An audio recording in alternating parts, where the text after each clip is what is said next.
Vamos a introducirnos al planteo de ciertos aspectos propios de la redacción de cualquier trabajo de planificación, ya sea un proyecto, monografía, plan de extensión o programa.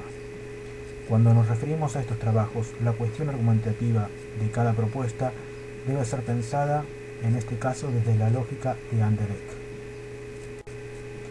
que frente a cualquier quehacer que tengamos que realizar, debemos tratar de responder a 10 preguntas que podríamos considerarlas simplemente como una forma de sistematización del sentido común.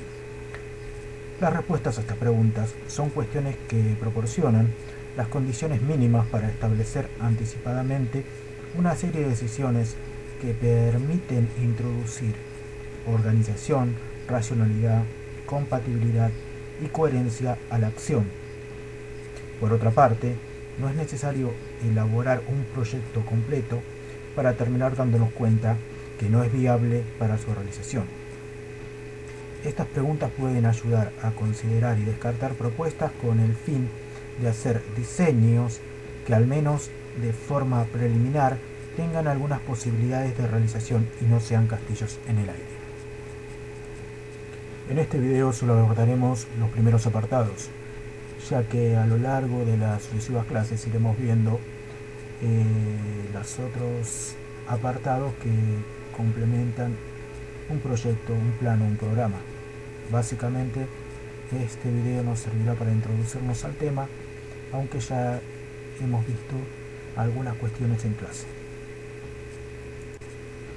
En cuanto a la denominación del proyecto, trabajo o investigación, tenemos que hacerlo de manera sintética y mediante un título. Aquello que se quiere hacer: una investigación social, la creación de un centro de recursos de enseñanza y aprendizaje, de un nuevo servicio al usuario, de un taller, de un curso, etc. Su objetivo es identificar el proyecto e identificar el marco institucional desde el cual se realizará de forma breve. No hay que confundir el título con el enunciado de un problema. En el caso de una investigación, como podría ser falta de participación de los jóvenes, ni el equivalente a la solución del problema, proyecto de desarrollo integral de los jóvenes.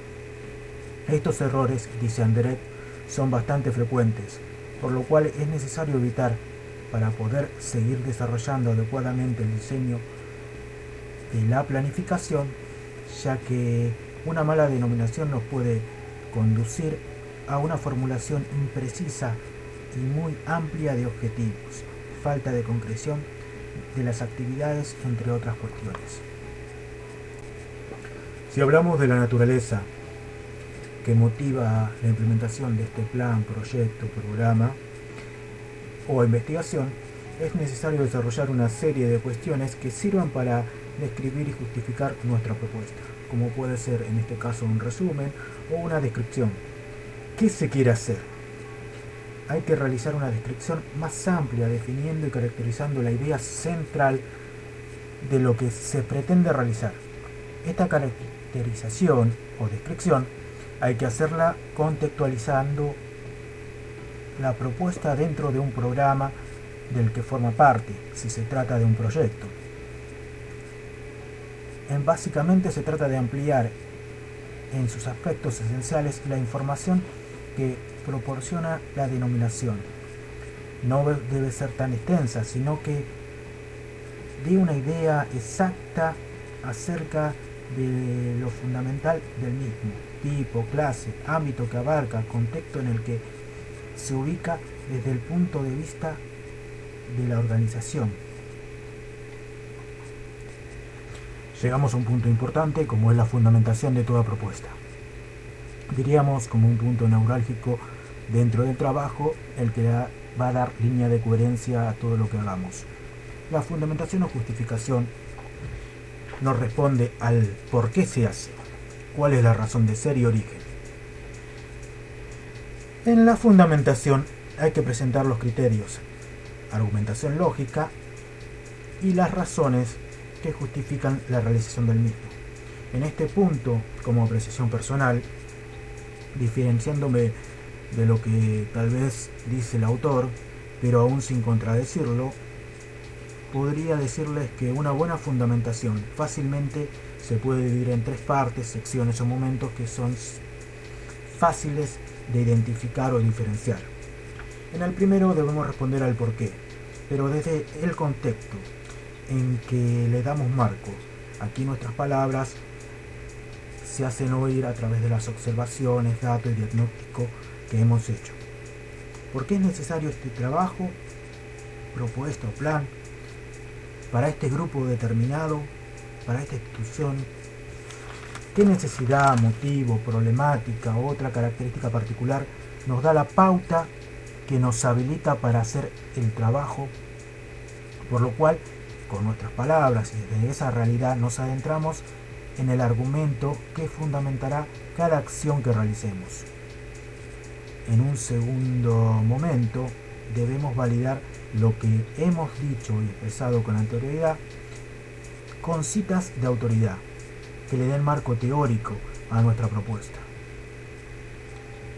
En una tercera parte o sección, le damos una línea epistemológica y metodológica a nuestro trabajo. Tal vez podamos anticipar posibles hipótesis o líneas, puntos de vista que abordaremos o que se abordan sobre este tema. En este caso nos focalizaremos en los aspectos argumentativos.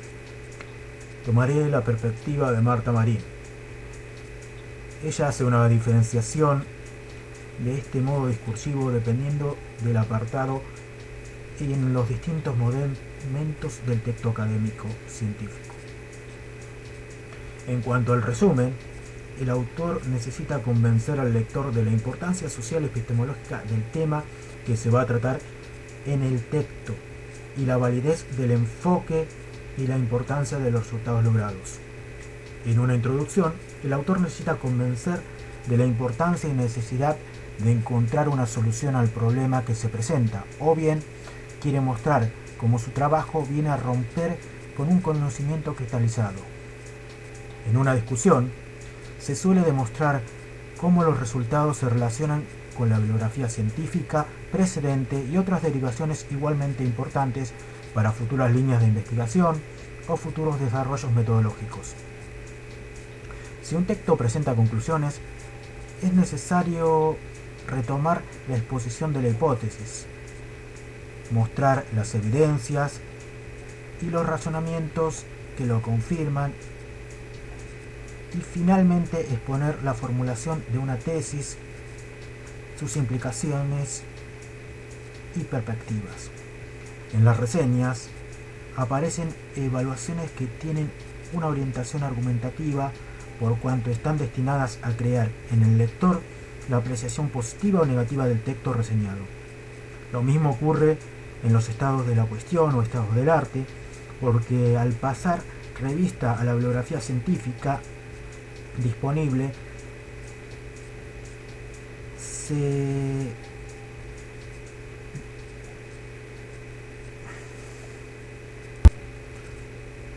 marcan sus ausencias o sus falencias a fin de destacar la importancia innovadora de la nueva investigación que se propone. Volviendo a la fundamentación, deben cumplirse dos requisitos para que sea completa y correcta. Hay que explicar la prioridad y urgencia del problema para el que se busca solución. Hay que justificar por qué este proyecto se formula, cuál es la propuesta de solución más adecuada o viable para resolver el problema. Estos aspectos complementarios, pero que suelen confundirse, muchas veces se justifica el proyecto, pero no se fundamenta adecuadamente la base a un diagnóstico de situación. Otras veces se aportan datos acerca del problema que se pretende resolver con el proyecto, pero se olvida de incluir una evaluación que justifique por qué el proyecto es lo mejor que se puede hacer para esa situación. Para evitar estos y otros problemas, puede ayudar tener como referencia los siguientes puntos o cuestiones a explicar en la fundamentación. ¿Cuál es la naturaleza y la urgencia del problema que se pretende resolver? Lo sustancial en esta parte es explicar por qué se hace, destacando los principales aspectos críticos y los problemas que piensan ser atacados. Aliviados o resueltos con la relación o con relación al proyecto, en muchos casos se han de indicar asimismo los efectos de lo que la no intervención pueden causar. ¿Qué prioridad se concede a la solución de ese problema? En esta parte hay que considerar no solo las razones técnicas, también existen y hasta pueden predominar las razones políticas. De ahí que haya que tener en cuenta o en claro que toda fundamentación se apoya en dos tipos de razones y justificaciones directamente relacionadas con los criterios para el establecimiento de prioridades. Razones políticas, cuando el proyecto concreta o realiza las orientaciones políticas de un plan general o de un programa. En este apartado conviene hacer referencia a declaraciones de políticas, planes existentes o programas aprobados con anterioridad, etc. Razones técnicas, en la que se expresan las razones objetivas, necesidades y problemas y la magnitud de los mismos, que dan lugar a la relación con el proyecto e investigación. También es conveniente hacer referencia a las necesidades de ejecución del proyecto e indicar si éste forma parte de un programa más amplio previamente formulado, entre otras cosas. En cuanto a la naturaleza de la estrategia para la acción, si es que lo hubiere, en este punto hay que indicar la trayectoria seleccionada para llevar a cabo las acciones consideradas necesarias y suficientes de cara al logro de los objetivos propuestos. En cuanto a recursos internos y externos asignados para la solución del problema, esta tarea, que corresponde a la fase de diagnóstico, debe quedar claramente reflejada en la fundamentación del proyecto, pues permite visualizar desde otro enfoque cuáles son las prioridades de la institución o de otras entidades respecto a la solución del problema.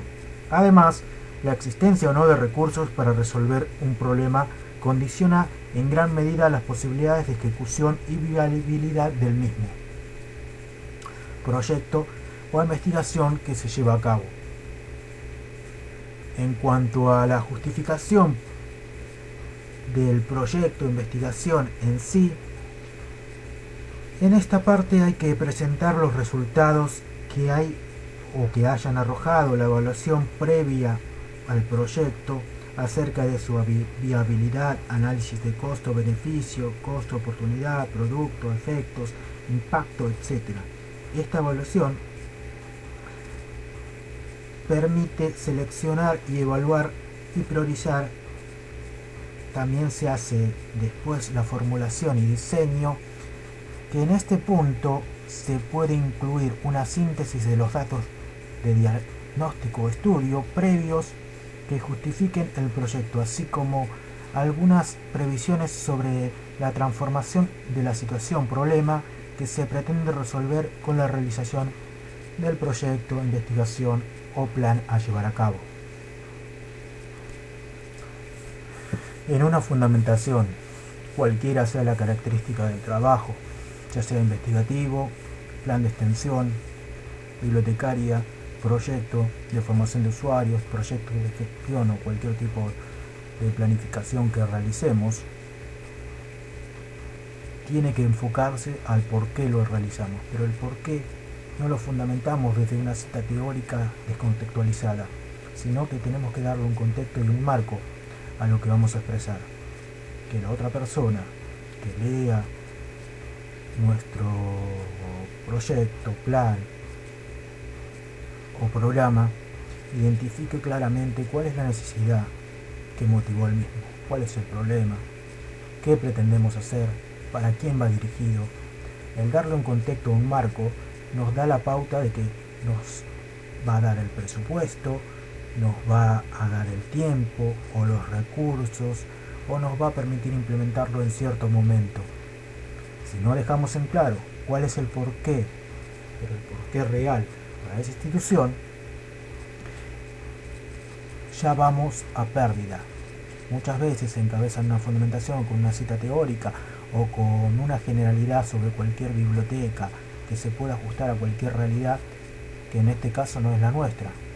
Por lo cual la persona que lo lee, ya sea el director de la biblioteca, el director de una institución educativa, el director o el miembro de una comisión de una biblioteca popular, o un mismo docente con el que deseamos trabajar, si trabajamos en alguna institución educativa, debe comprender muy bien el porqué y cuál es el beneficio que aporta nuestra planificación